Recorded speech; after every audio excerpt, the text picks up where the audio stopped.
वो देखिए डॉक्टर साहब कैसे खांस रहा है। इसकी माँ का। देखा डॉक्टर साहब, ऐसे ही खांसता रहता है दिन भर। इसका खांसी किसी तरह से ठीक कर दीजिए।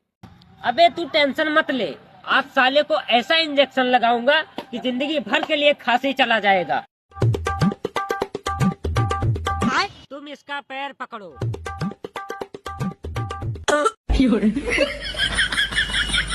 साला तुमको पता था इतना खतरनाक खांसी है तो इसको बंद कर रखना चाहिए था।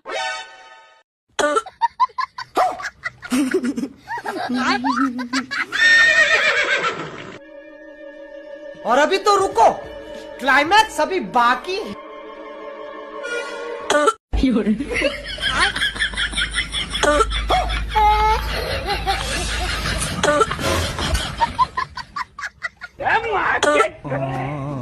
मेरी बहन का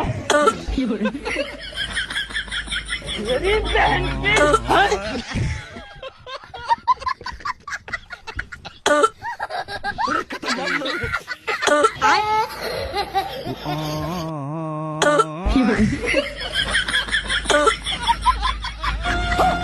सारी बहाने